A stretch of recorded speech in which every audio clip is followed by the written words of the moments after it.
Oh, hello. Meet Optima Health, your friend for Medicaid coverage.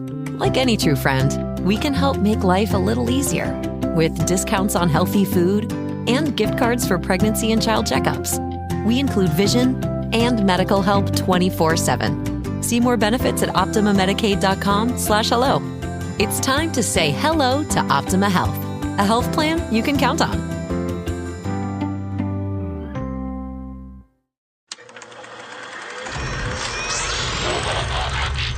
Game over, man. Game over. You're gonna need a bigger boat. So serious. I am Iron Man. This is a tasty burger. Welcome to the InSession Film Podcast. Hello and welcome to the Women InSession podcast. My name is Zita Short, and Amy Thomasson and I are going to be discussing the winners of the prestigious Palme d'Or prize today. So this is the top prize at the Cannes Film Festival, and the wonderful Amy has agreed to join me to chat about this. You'll be aware of her work as a film critic for InSession Film, and she's been a frequent co-host on this podcast. So thank you for doing this, Amy. Always a pleasure, my friend. Always a pleasure. Yes, thank you so much. And I think today's topic is really interesting because it allows us to cover a lot of ground.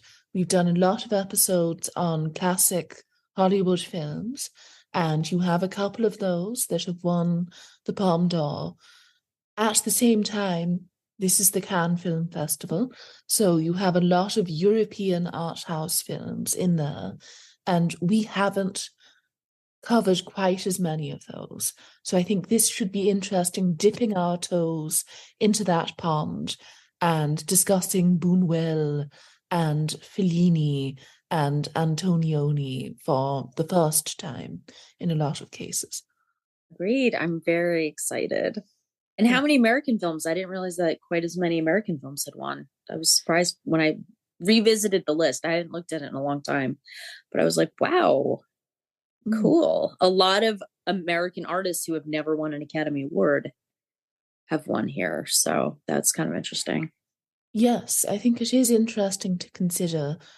I would argue, and I don't think this is a bad thing, but they do tend to reward European or just international cinema.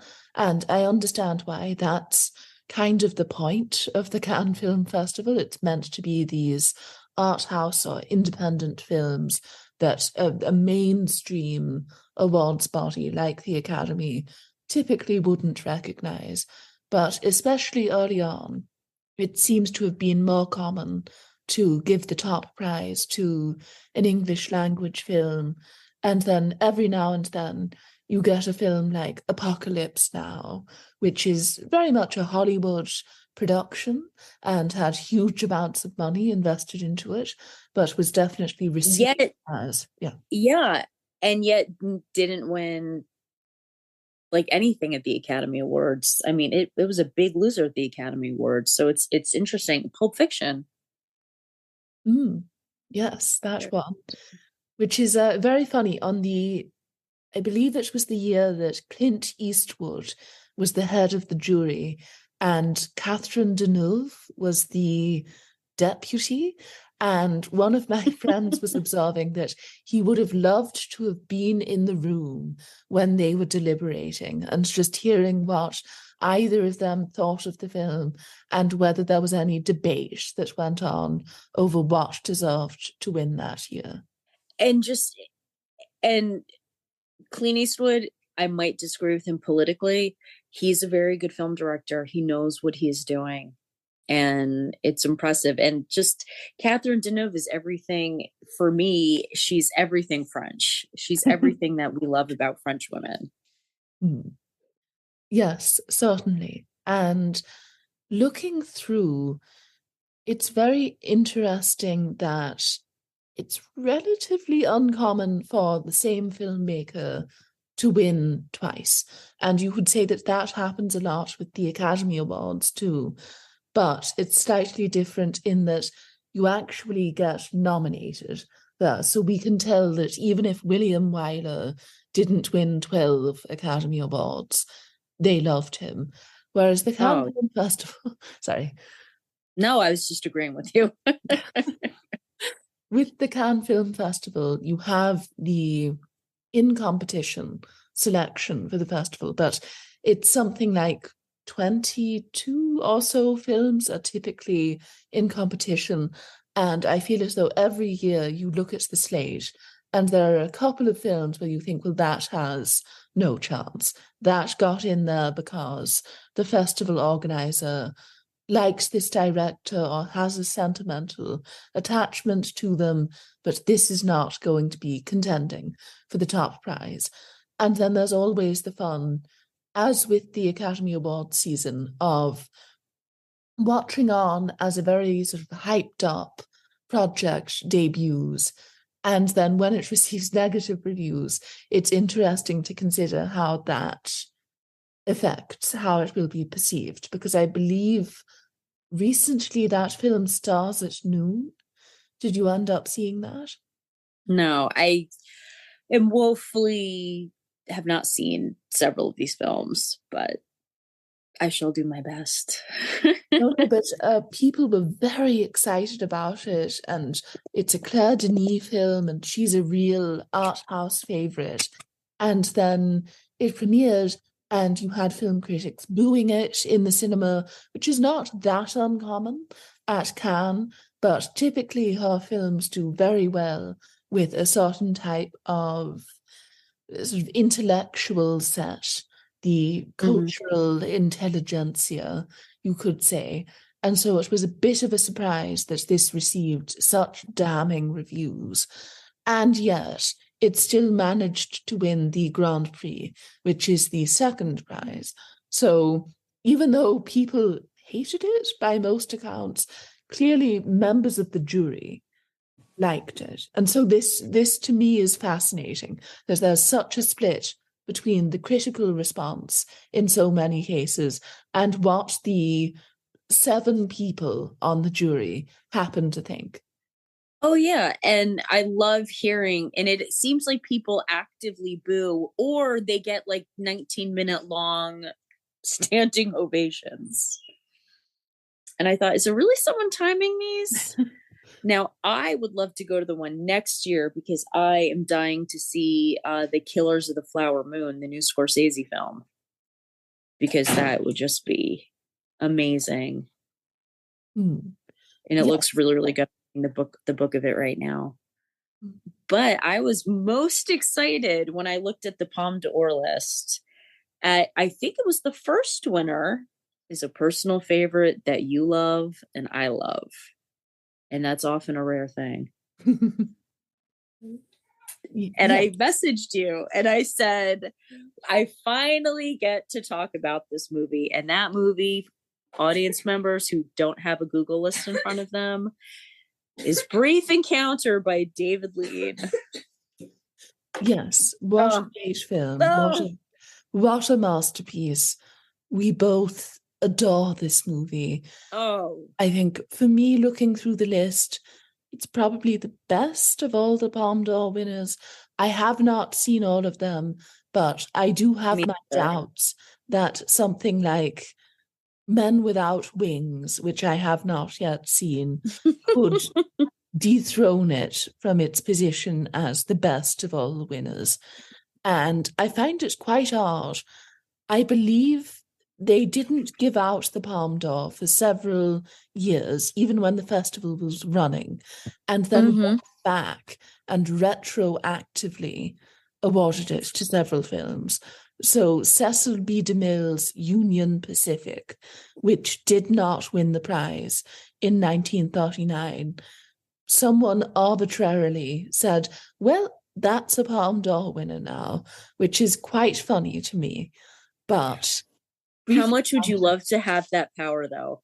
Oh, yes. Oh, my God. I mean, that would be the best. It would be like, and imagine doing that also with the Academy Awards, being able to be like, you know what? Let's give this guy an award. He was really great. That would be amazing. But for me, and I'm such a David Lean fan, and I love his epics, and that's how most people remember him. And it's not a bad way to be remembered. Like Lawrence of Arabia is not a terrible way to be remembered, but this movie is so British. I think it's the most British movie I've ever seen in my entire life. And the fact that it inspired Billy Wilder to write The Apartment, one of the other greatest movies of all time. And it's perfection. It is perfection. So way to go, Palme d'Or. Way to start off strong. Yes, it is a really good sort of opening selection. And then in the following years, you have these other Hollywood films like The Lost Weekend and Crossfire taking the top prize. And I wondered, outside of Brief Encounter, what are some of your favourite winners in the subsequent years? You have these big totemic art house classics like La Dolce Vita and Viridiana and Blow Up, but I wondered whether there were some of the ones that are less talked about, perhaps, that really linger in your mind. Probably, I feel like probably Basic then, because Parasite, I was really excited by that film, and I'm glad that it won the Palme d'Or. It was one of 3, and listeners at home, a little piece of trivia. If you're ever on Jeopardy and they ask you, what movies won both the Academy Award for Best Picture and Palme d'Or, the answer is The Lost Weekend by Billy Wilder, the great, Marty, and Parasite, which is such an eclectic mix, and I absolutely love it. Hold on, I'm actually pulling up the list right now. Triangle of Sadness, less impressed by. I would say that's one of my least favorite. But I had my whole list, so just looking at this quickly. Brief Encounter, easily, I agree with you, is probably number 1. The Third Man is excellent. Marty is one of my favorite movies. It's on the Amy Thomasson Top 100. The Umbrellas of Cherbourg, so lovely. Let's see. MASH, I'm literally going through the whole list. MASH is not one of my favorite movies, but again, they honored Robert Altman, who never won an Academy Award. And they honored Taxi Driver, one of Scorsese's best, that didn't win anything. All That Jazz, The Mission, Sex, Lies, and Videotape. These are just like my personal favorites. Dancer in the Dark, with Lars von Trier, brilliant and disturbing film. Yeah, and Parasite. Those are definitely my favorite winners. And I was also thinking that I don't even know if these were up, but it surprises me that La Dolce Vita won, but La Strada didn't win anything. But was La Strada even at the Palme d'Or when it came out? I don't know. Yes, I'm not sure whether it played at the Cannes Film Festival. We could look this up. Because I would want to know if it was up. No, and it's screened at the Venice Film Festival. Okay, so that's why, because there is a lot of world classics that aren't on the list, and now I'm wondering, maybe it wasn't that they lost, maybe they weren't screened. So, but I love that they really spread the wealth. Secrets and Lies by Mike Leigh, also a brilliant film. So they're getting these movies that are not winning Academy Awards. They're being nominated, but they're not winning. And these really groundbreaking original artists. Yes. Barton Fink by the Coen brothers is a great movie. And I would argue that more so than the Academy Awards, and maybe this makes them fascinating, but there's always a sense that the Academy is very out of touch. And looking back at the selections they've made, you think, well, that doesn't really reflect the cinema landscape of 1992. And the Cannes Film Festival juries, maybe they don't always get it right, but they definitely seem to have their finger on the pulse more than Academy voters. And that is somewhat impressive. And I'm also sort of amused by the fact that every now and then, in between all of these heavy hitters that you've heard of, they will give it to a film that has completely disappeared, vanished into the ether. And something like Yole, for example, people do not talk about that movie nowadays. And it's just interesting to consider, one, whether it was up against some acclaimed classic that we all talk about now that has had a much longer lasting cultural legacy, or whether that really was just a down year. Because one of the many things that differentiates these festivals from the Academy Awards is that they do seem to sort of select these films that play in competition based on reputation and not necessarily based on the quality of the films themselves, because there are so many cases where a filmmaker on a hot streak who has made 2 or 3 great films comes in with some movie that is truly terrible, that would not have gotten in there if they didn't have the reputation attached. I want to hear your example for this because I know that you probably have one.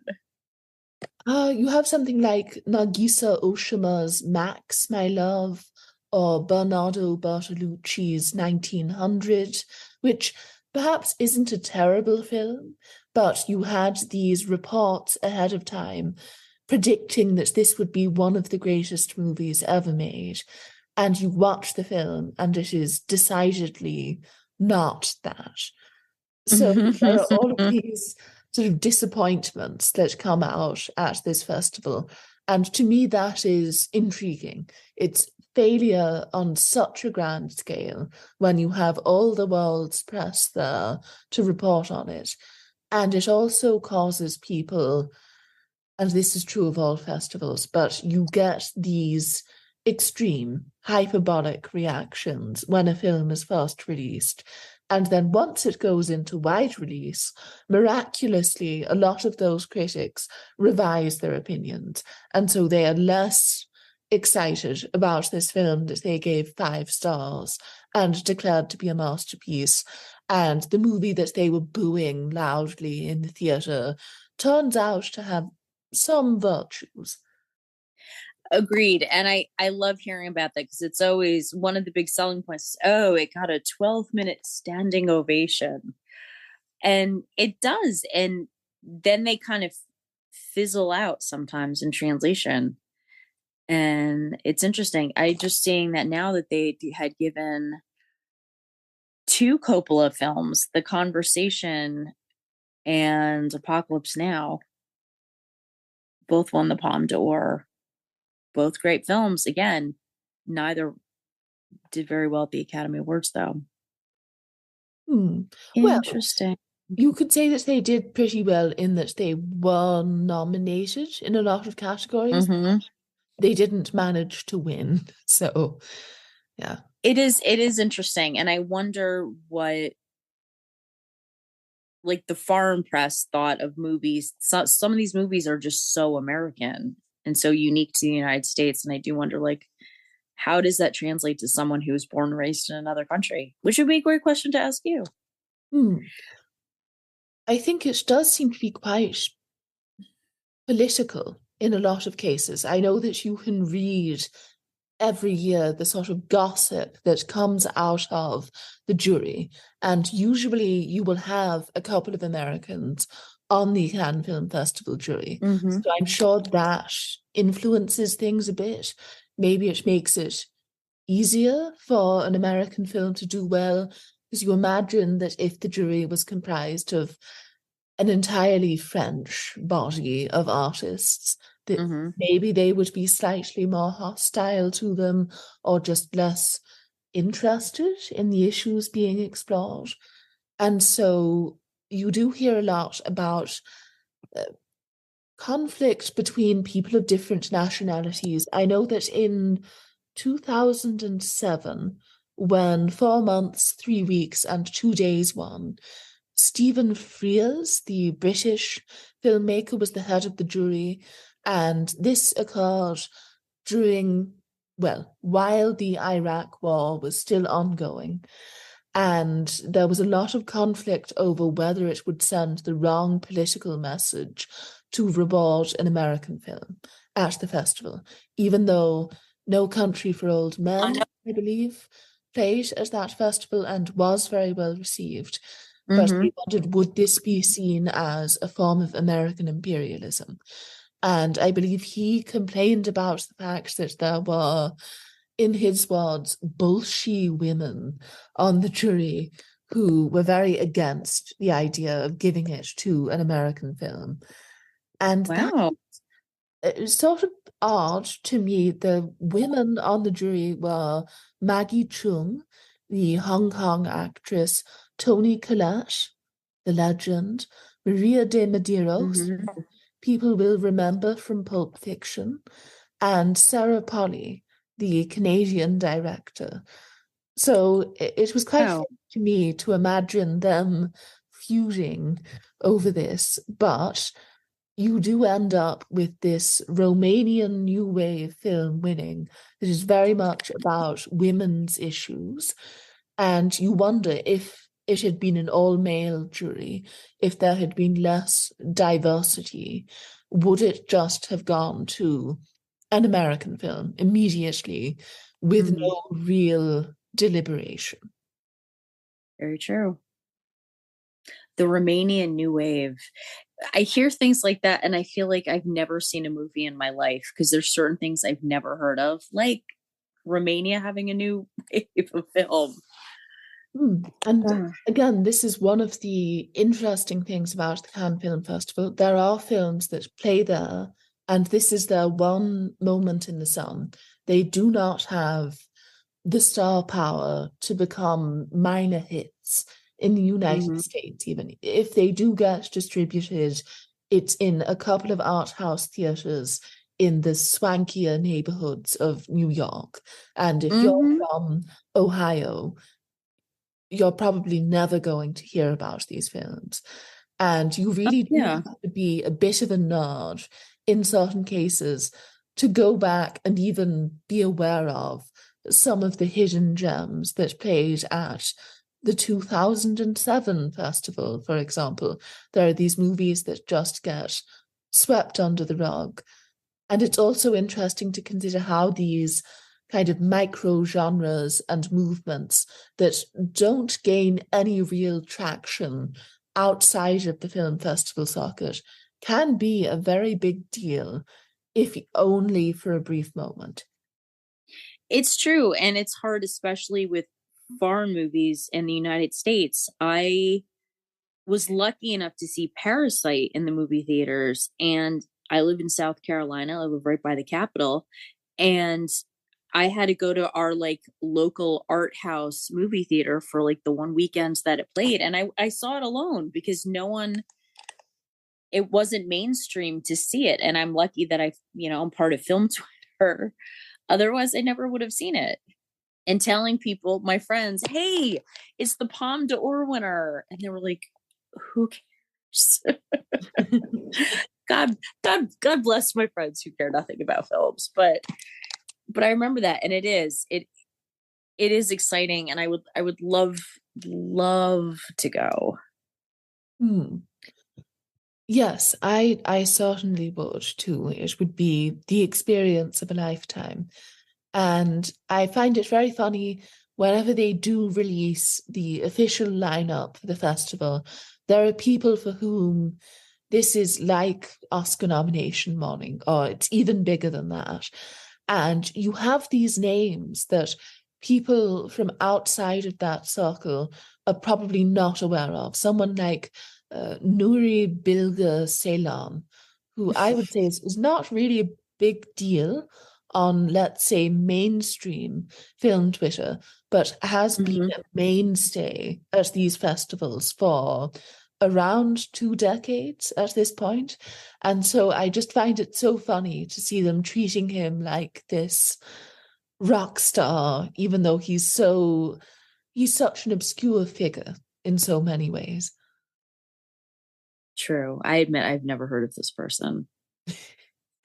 And I hadn't either until 5 months ago. So yeah, It's reminding me of when the Sight and Sound came out, oh, and that list makes me feel seriously. I've never seen a movie in my life. That Belgian film that they put at number one. I'm like, I've never heard of this movie. Ever have I heard of this movie? But somehow it gets nominated. And the Palme d'Or, I'm just looking at it, and I've seen more than I thought I did. And then, yeah, but there's some I've never heard of before. mhm. Yes, it was interesting going through that most recent Sight and Sound list. I would say that it has differed somewhat from other years in that you had a much larger pool of critics voting on it.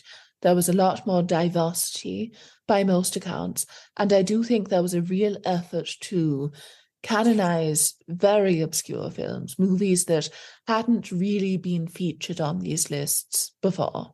And so you get something like West Indies or Sambazanga, which has only recently gone through a restoration, and I don't think has appeared on any of the previous Sight and Sound lists.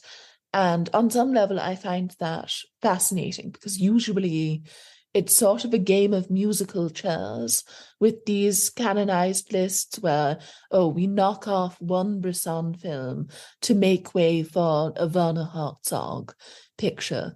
And it just feels as though everything is constantly getting moved around the plate and shifted back and forth. But the canon doesn't really change. It's just everything is going up and down every now and then. And this list attempts to sort of radically reshift the focus of the canon. Having watched some of those newer additions to the list, Mm-hmm. a lot of them are not as good as the other canon Ones that they items. knocked off. Yeah, which is, That there were entire directors I know. that weren't presented at all. And I was like, Yes. what? So Really? yeah. God. But I guess It's sorry. Oh no, what were you gonna say? This is the problem with any canon, though. In order to really cause or affect change, you do need to be brutal, and you do need to cut certain filmmakers or certain films off of the list. And that poses a real problem in most cases. Exactly. And what people at home may not know is how excited all of us were before that list came out. Predictions, like, that's what we do. We make predictions and we love lists and we love to read them, and then we love to yell and get angry about them. Yeah. Just like with the Academy Award winners, we live for this, not just the awards themselves, but the nominees. But before that Sight and Sound list, we were all like, oh, I bet these are going to be the top 10. I don't think anybody predicted. I don't even know the name of the movie, but it's like a street number and an address. Mom. Yes. Yeah. And never heard of this movie. I'm like, I don't know squat about films because I've never heard of these. But what are the Palme d'Or winners that are your personal favorites? Well, I'm very curious to hear. Brief Encounter, can I assume, is your number one, obviously. Yes. I would also suggest Zita, my friend, that if you made a Zita short top 100, like I have with me, I bet Brief Encounter would at least be like top 5 for you. Right? Certainly. Yes. Other favorites include Viridiana, The Conversation. Let's throw Apocalypse Now in there. And then, how do I round it out? I guess The Tree of Life is also up there for me. Really? I Yeah. have not seen that, but since I you think have you'd said, be really moved by it. It's very, we were talking about how certain films are very American, and it feels as though if you connect to the sort of self-mythologization that people in that country have adopted, you'll really be moved by it. I think this is a film that feels very American, even though Malick is an art filmmaker and is clearly inspired by a lot of international directors. It does have a real feel for Texas in the 1950s, and maybe this sounds too vague, but I guess the specific manner in which American children from small towns are raised, which to me as an outsider seem to be very different to how people go about that in other parts of the world. that is interesting. And I used to have such mixed feelings about Terrence Malick. I it's like I can't describe him because his movies to me seem like dreams. They're so different and they're so unique, and like Badlands isn't one of my favorite movies, and the first time, I'm embarrassed to say this, the first time I tried to watch The Thin Red Line, I fell asleep, like passed out cold. Oh, wow. And I had to watch it. Well, I was watching it with my ex-husband and I felt awful because it's like one of his favorite movies. And then later I had to cover it for a podcast back when I did the Oscar Watch podcast, and I watched it and I was openly weeping at the end of that movie because there's something so dreamlike about his movies. And the other one that takes place in Texas. Badlands? Not Badlands. Badlands was not one of my favorites. Why can't I think of it? Days of Heaven. Ah. Days of Heaven seems like a dream. And it's so, because there's no net. The story just flows in that beautiful imagery. Gorgeous. And sometimes I really like it. And sometimes I'm like, it didn't really connect with me. But I will see Tree of Life because that does sound very interesting. And I heard the acting in it is amazing. Yes.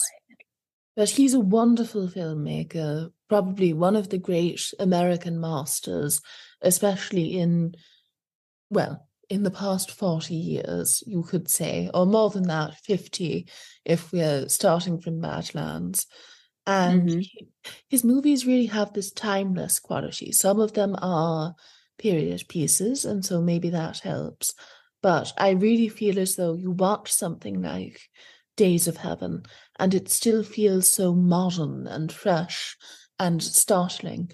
And it doesn't have the quality of one of those films that feels frozen in time and was really important when it first came out and made an impact then, but seems sort of redundant and obsolete now and is only really a historical curiosity.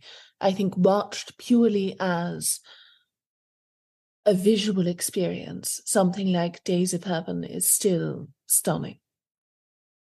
It is. And even though you're right, it is timeless, despite the fact that it's such a specific time period. At the beginning, when it shows, President Woodrow Wilson and the Industrial Revolution and all that, yet it is so American. And those moments that are dreamlike, like when they're on the train and it shows the train over the bridge and like the sun is turning red and you can feel the time of day that it is. And not a lot of movies can do that.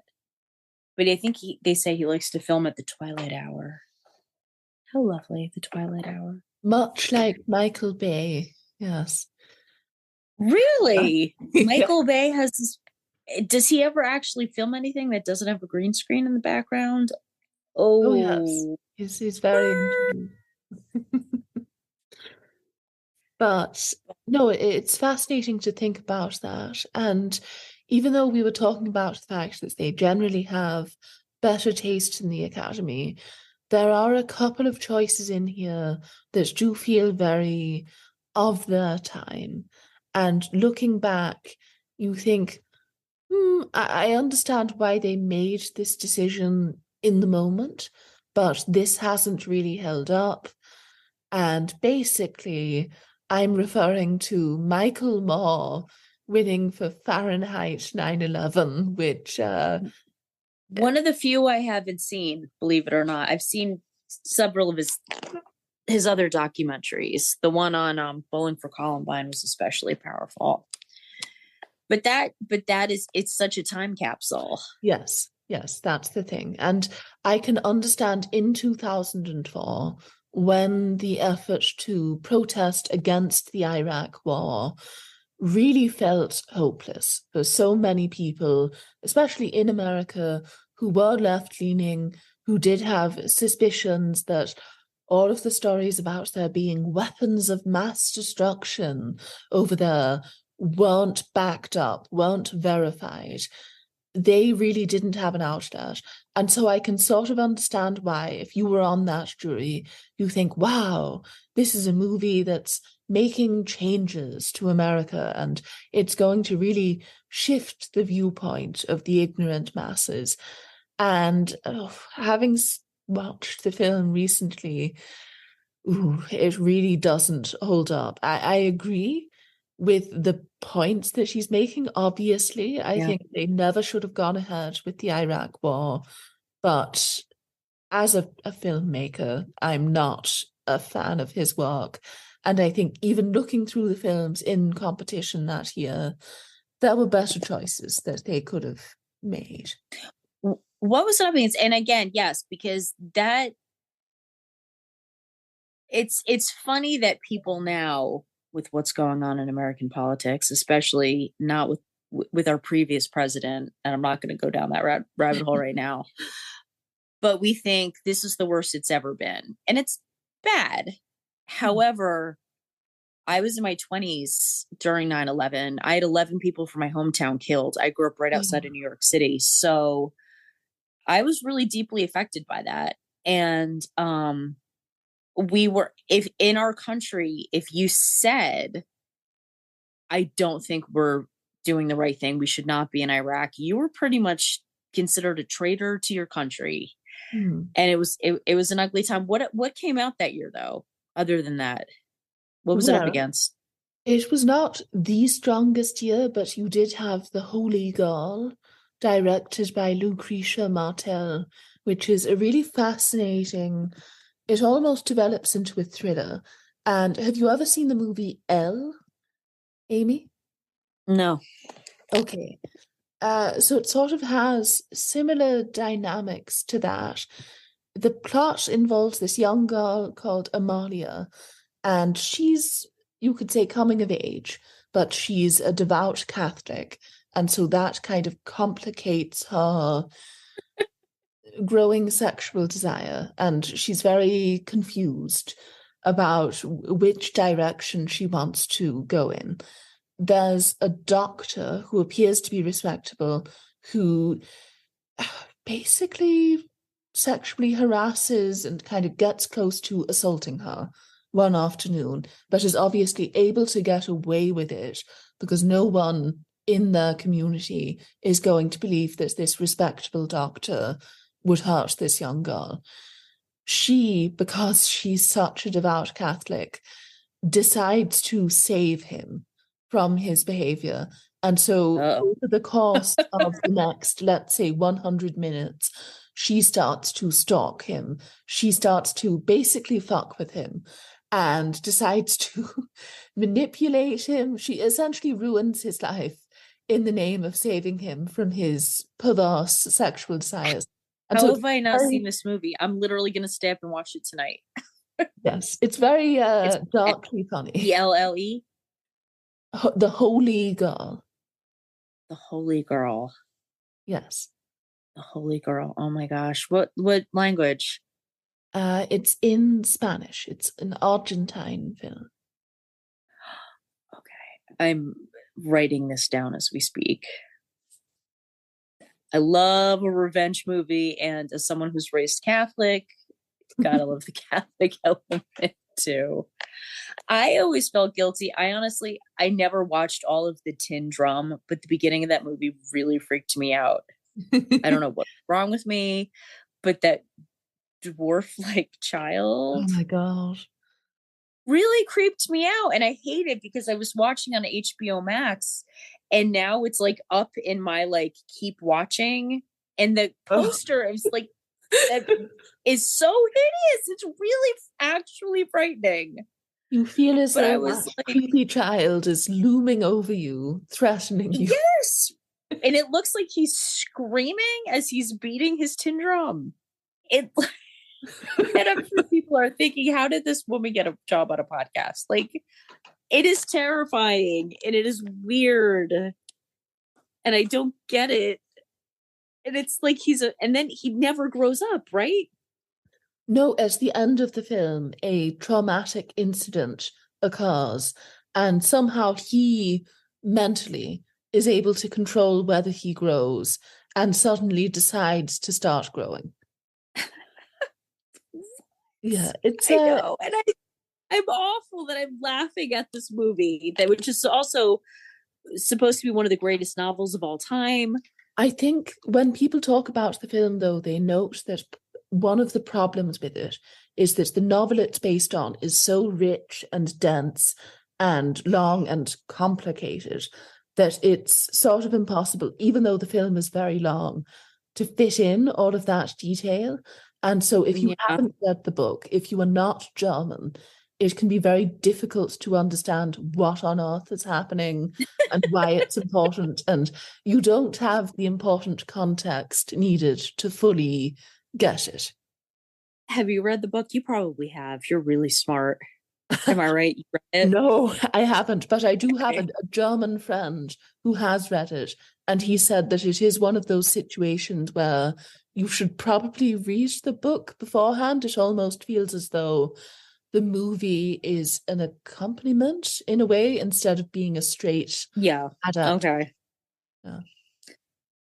I'm still not so sure. I don't know if I can watch. And why doesn't he grow? Doesn't he just decide that he's not going to grow?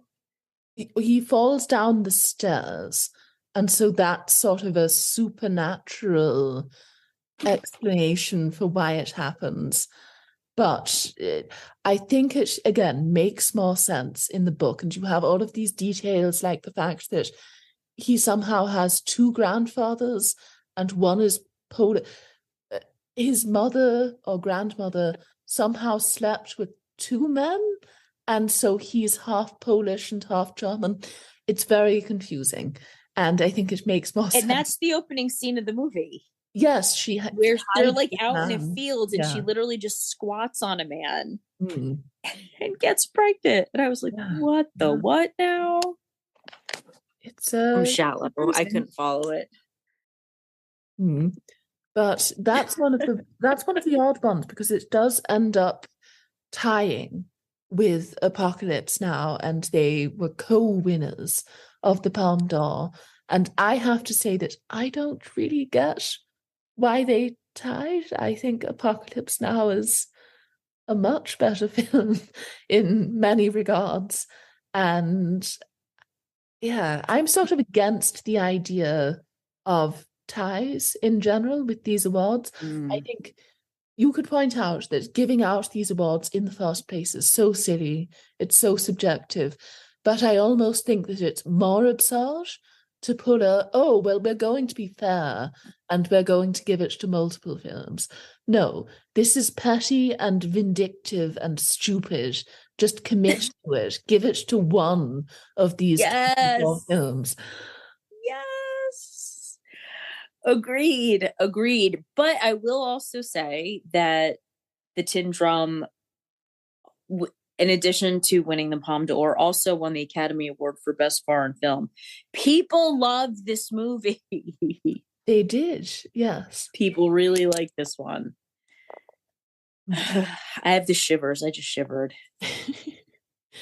But one note on the 2004 festival, just returning to that. So the jury was made up of Quentin Tarantino, was the jury, but Tilda Swinton and Kathleen Turner were also on the jury. And How talk did about, they pick?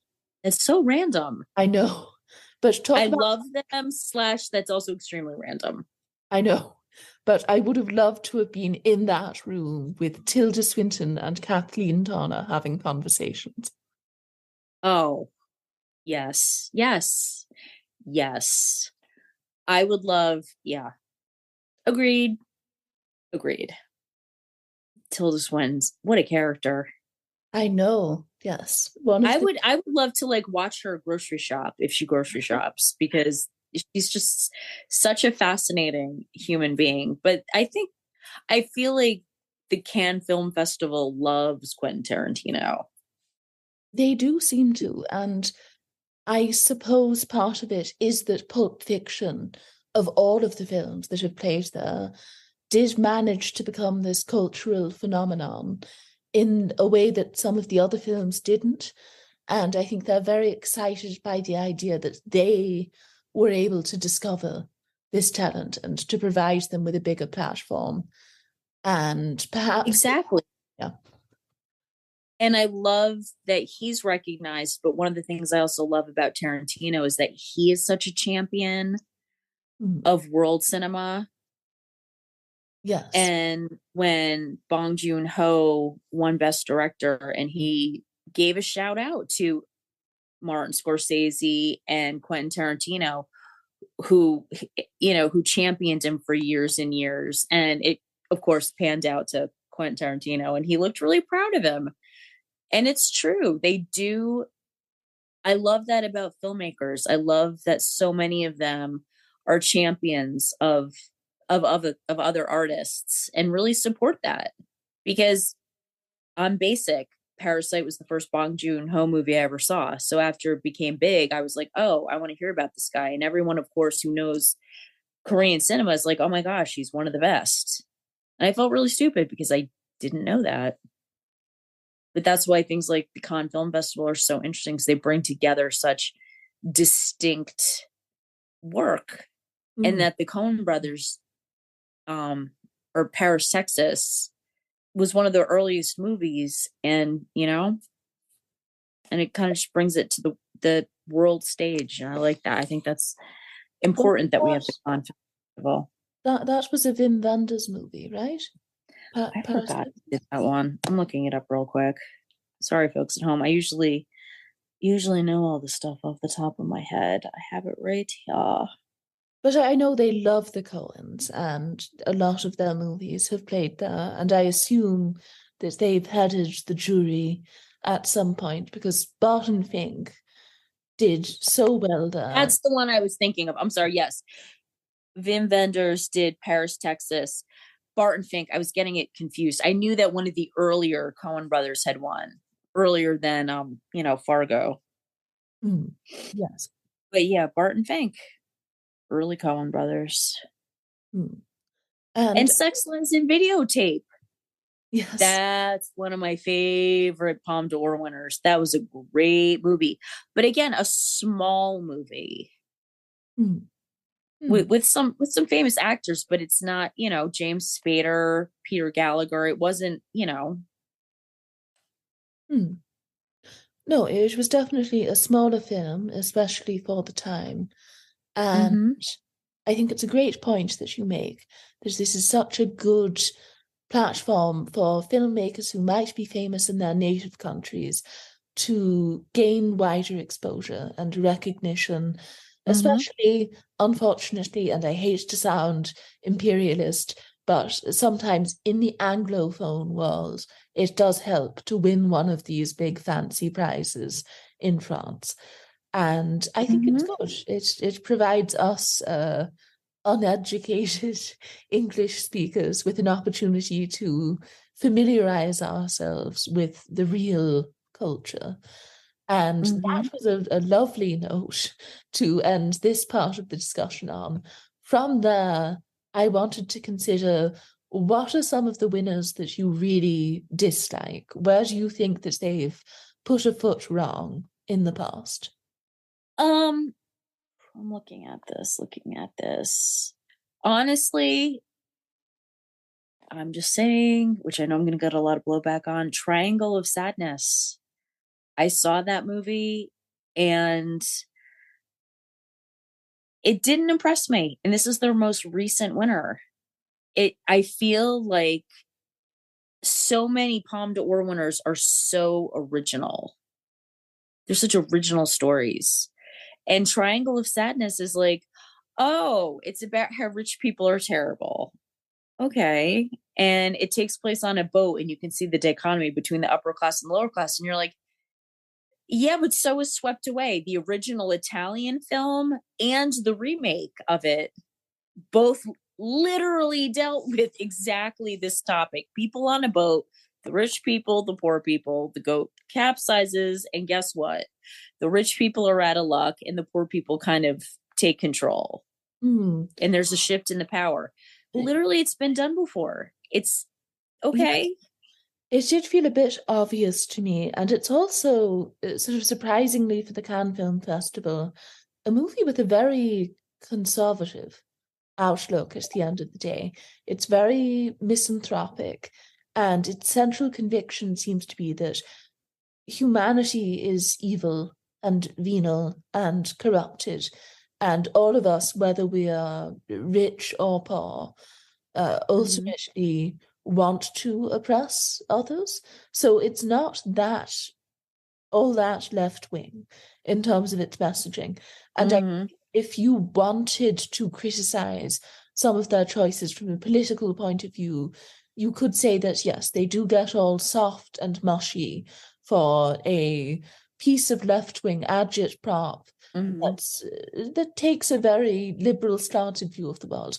And as a liberal, I'm quite happy with that. I don't take issue with it. But I assume that if you're one of those people, you might criticize them for that. But Triangle of Sadness goes in the other direction. And one that I disliked was Taste of Cherry. Abbas Kiarostami is one of the most beloved filmmakers, at least in the circles that I run in, and I remain baffled by the popularity of his films. A lot of them, I think, are just perfectly fine, but you would think that they were the most profound pieces of art that people had ever come into contact with. And it confuses me. They leave me wanting. Agreed. I haven't seen the movie, but I take your word for it. I'm looking at the list now. 1970, MASH, not one of my favorite movies, but I do respect that MASH came out in a watershed year, and America for the Academy Awards chose Patton, which is a very traditional war movie about a big hero, pro-military. But MASH was groundbreaking when it came out, but I'm really not a Robert Altman fan. Excuse me. Robert Altman fan. I respect him more than I actually enjoy watching his films. The Go-Between in 1971. Meh. Yes, there are quite a few mehs in there. And The Class, which I think is a fine film, is a 3 out of 5 in my eyes. But truly, there was a part of me that felt, watching it, that maybe French people don't get to experience middle-brow cinema. They never got their version of Dangerous Minds or Freedom Writers. And they were amazed upon seeing this film to discover that they could have their own version of a sort of middling American film that comes out in May and makes $50 million at the box office. They'd never seen anything like this, and they felt the need to give it the Palme d'Or. It was just kind of a meh for me. I thought, really? This was the best film of the year. And sorry, I shouldn't really be bringing it up because it's a fine film. I'm not going to recommend anyone against watching it, but as one of the best films of 2008, it doesn't deserve to be up there. The More class. recently, I wondered what you thought of Titan. I have not seen that, but I've read the synopsis and I want to, but it also sounds crazy disturbing, like a lot. Yes, there's a lot of lot. violence. You have to be in the right mood to watch it. And yeah, a lot of these, I'll admit, just don't work for me. I am not a Michael Haneke person. I think that a lot of his films have this moralistic streak that it really turns me off. It pisses me off. In a way, I do not enjoy being lectured by a stern Austrian man for 2 hours. And most of his films follow that format. And I really feel harangued after finishing one of his films. And when we talk about a movie being thought-provoking, I find that his films aren't, because the message is really laid out for you quite clearly. And so it's not as though you walk out and you can have a discussion with your friend about the troubling questions that the film asks. No, you're meant to feel a very specific way. And I appreciate you saying that, because Amor was a whole lot of meh for me. And it didn't really, like, it's sad, it's about getting old, all the things. But correct me if I'm wrong, is Michael Haneke not also the one that did Funny Games? That's him, right? yes. Funny Games is an interesting movie. It is dark, but it was still more thought-provoking than Amor. Amor, again, it just didn't seem to say anything new. Yeah. And I didn't love that movie. And I feel like I'm gonna have to move to another planet after I say that I don't think The Woman was robbed of an Oscar for that film, because there are people who are like ready to die on the hill that Emmanuel Riva, is that her name? Yes, she's a magnificent should have won Best actress. Actress. And I'm okay that she didn't, and I'm expecting lots of like hate mail about that. No, But I that's not, concur. it's not a riveting film or particularly interesting to me. No, I agree with your opinion. I don't understand it with that specific performance. I do think that she is magnificent in Hiroshima Mon Amour and Leila Marin Priest. So I would recommend that people go and seek out her earlier work, because she was on a run in the late 50s and early 60s. Her work in Amour, she's fine. I don't think it's She is, moment, but I don't think it's one of the wasn't greatest of all time. it wasn't Anthony Hopkins in The Father. I'll say that. As far as dementia, getting older, I think The Father for me was a lot more powerful a film. And it seems tame, because I've read a lot after I watched Funny Games, which I watched the American one and the original one, because that's how I chose to spend a weekend. Wow. That's a lot to put yourself through. It really is. And it really is a shot-for-shot remake. So good job, Michael Haneke. But go watch the original one. But I did like it. I was affected with the breaking of the fourth wall in that movie. Like I had chills. And and Amor compared to it is like, oh, okay. He also did the movie about getting old, and getting old is not fun, and okay. And then again, there's movies like Parasite, which I love, love, love, love, love. And Marty, which I love so much. And I'm impressed that it won at an international film festival, because it's such an American story. I mean, technically, it could be pretty universal, but in my mind, it's just such a little slice of America. But it still won. So yay. And The Lost Weekend. Yes. And I say this every episode, by the great Billy Wilder. We do love him. We really do. We do. I try to work it in everything. Billy, we love you. Call us. But Yes. and again, I wouldn't say early in his career, because and you know this, that he had been writing and stuff in the 30s, but directing was really really started becoming a director in like the 40s. So, and this was one of his first capital G great films. Yes, it was. And no, you're right. This was one of his first movies to really break out. Obviously, it's post Double Indemnity, but it's certainly bigger than, oh God, the one where Ginger Rogers pretends to be a 12-year-old. The Major and that movie was not a massive. The Major and the Minor. Stateside, whereas The Lost Weekend wins Best Picture is definitely a big deal. So. Oh, yeah. And that was his first Best Director win. It should have been his first of a whole bunch, but no, wait, hold on. The Lost Weekend? No, Double Indemnity should have been his first Best Director win. Yeah, he should have basically it should just be called the Billy Wilder Award. And what movie are we going to honor this year of his, because he was so amazing? He was, yes. And I think that's a good note to sort of round things out on our undying love for Billy Wilder. Agreed.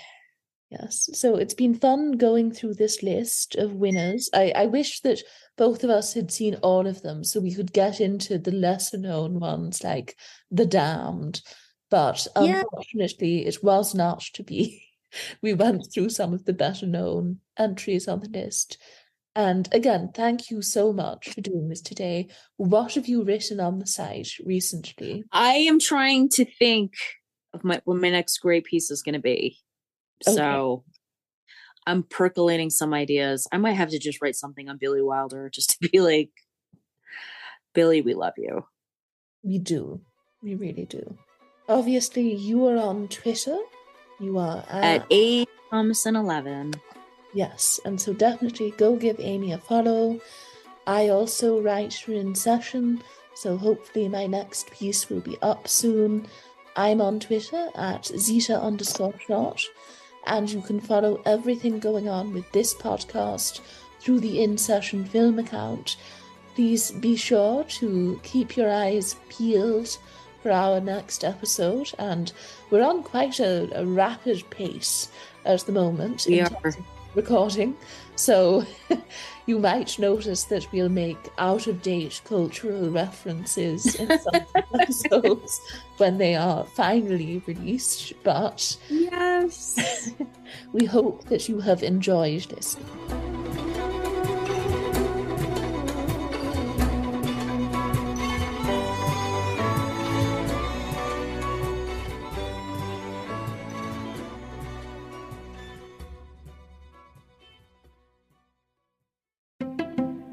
Oh, hello. Meet Optima Health, your friend for Medicaid coverage. Like any true friend, we can help make life a little easier with discounts on healthy food and gift cards for pregnancy and child checkups. We include vision and medical help 24/7. See more benefits at OptimaMedicaid.com/hello. It's time to say hello to Optima Health, a health plan you can count on.